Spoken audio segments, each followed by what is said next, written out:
You ever get that feeling that something just doesn't seem fair? That's exactly what happened with Marlon Humphrey. Yeah, the guy made a hard tackle, but that's football. And still, he got slapped with a massive fine from the NFL. The crazy part? No flag was thrown during the game. So, why did the punishment come later? What really happened in that hit against the Bears? There's a lot more behind this story than it seems. From a play that went completely unnoticed to the reason why the league decided to come down so hard on him afterward.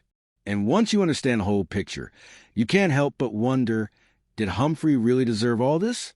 Can you believe Marlon Humphrey got fined more than $46,000 for one single play? That's right.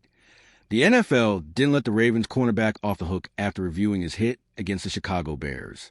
During the game, Humphrey went in strong on wide receiver Olamide Zaccoz, making clear helmet-to-helmet contact, the kind of hit the league has been cracking down on for years.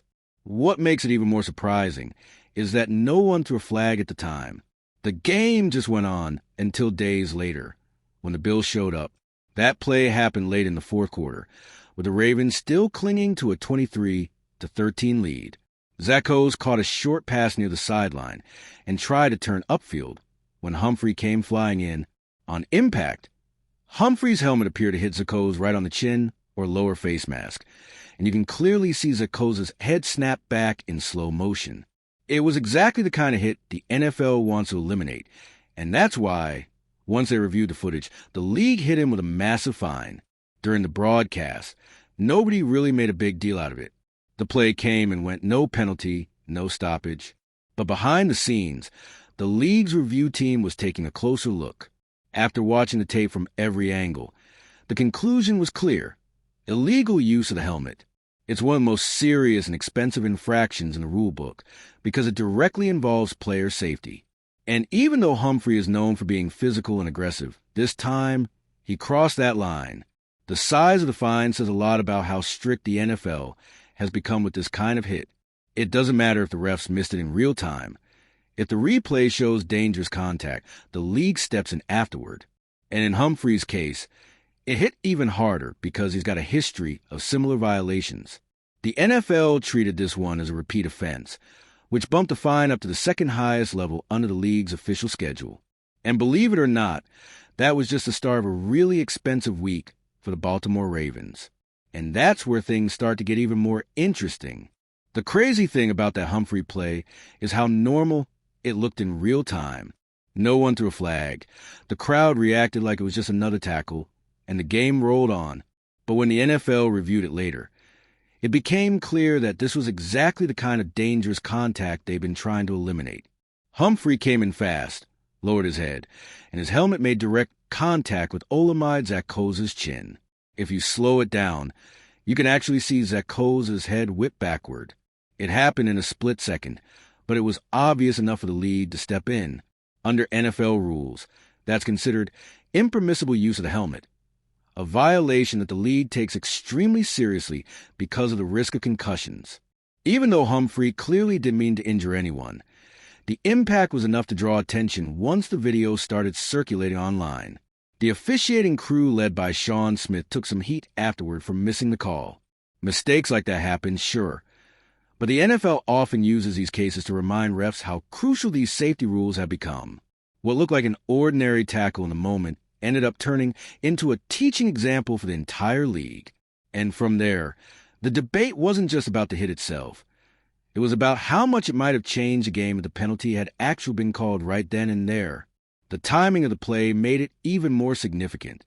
The Ravens were up 23-13, and the Bears were still fighting to get back into it in the fourth quarter.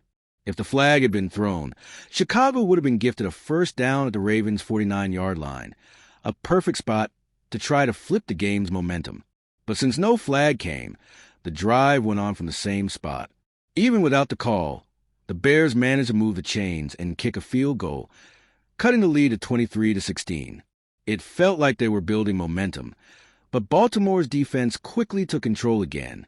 Led by Roquan Smith and Kyle Hamilton, they shut down the next few drives and closed out the game strong. The Ravens pulled away to win it 30-16, but that hit and a no call became one of the most talked about moments afterward. That's how thin the margin can be in the NFL.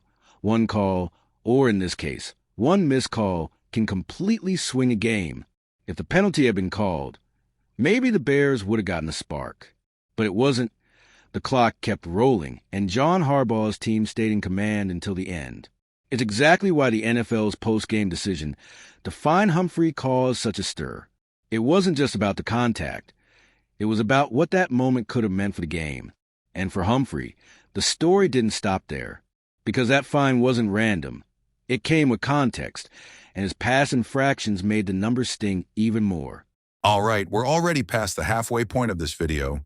But before we continue, I noticed you haven't left a like yet. It's really important because it helps YouTube keep showing you my content so I can keep bringing you the best news about the Baltimore Ravens. So go ahead and hit that like button. It's free and it really helps. Thanks. Now let's get back to it. When the NFL hit Marlon Humphrey with that $46,371 fine, a lot of people wondered why it was so high. The answer lies in his history. That number represents a second offense fine level under the league's official schedule of fines. And yes, Humphrey had been fined before, more than once, actually, during the 2024 season. He'd already been hit with penalties of $22,511 and $45,060 for unnecessary roughness and improper use of the helmet.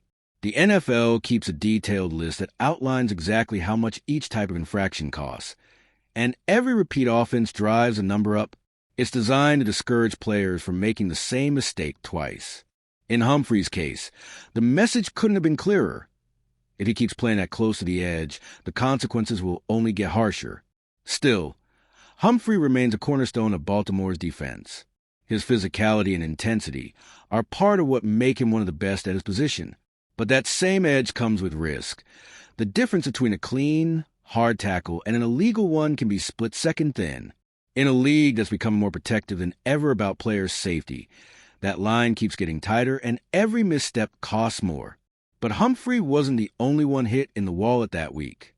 The Ravens themselves also found out that the NFL had another punishment in store, turning this into one of the most expensive weeks of the entire season. If Humphrey's fine already sounded crazy, what came next made it worse. Just a few days later, the NFL handed down another penalty, a $100,000 fine, to the Baltimore Ravens for procedural violations related to how the team handled Lamar Jackson's practice status before the Bears game. It was a double financial hit in the same week, one on the field and one off it. On one side, their veteran cornerback was paying for a high-impact play. On the other, the entire organization was being punished for a paperwork issue. But despite all that chaos, the locker room stayed steady. The Ravens didn't let the distractions shake them. The following week, they came out and dominated the Miami Dolphins 28-6, stacking back-to-back wins and rebuilding confidence after a rocky start to the season.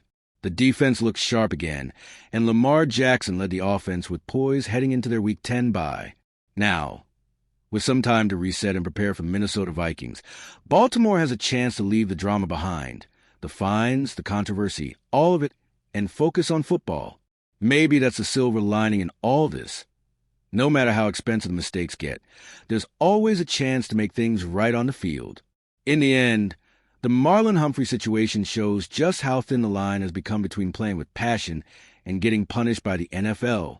The guy's always been known for his toughness and energy, but this time, a hit that didn't even draw a flag ended up costing him big and raising real questions about how fair the league's discipline system really is. What's wild is that, despite everything, Humphrey's still one of the emotional leaders of that defense. He plays with the same fire, the same instincts, and the same will to make a difference. But it makes you wonder, can that old-school, physical style still survive in today's NFL, where every big hit is under microscope? So now I want to hear from you. Did the NFL go too far with Marlon Humphrey, or was the punishment fair? Drop your thoughts in the comments and tell me what you think. Because one thing's for sure, this story is far from over in Baltimore. And if you, just like me, are passionate about the world of football and want to learn more about the Ravens' legacy, don't leave this video without sharing it with that friend who is also a Baltimore Ravens fan and will love this content. See those video suggestions on your screen? The first one was handpicked just for you, and the other is a recommendation from YouTube itself.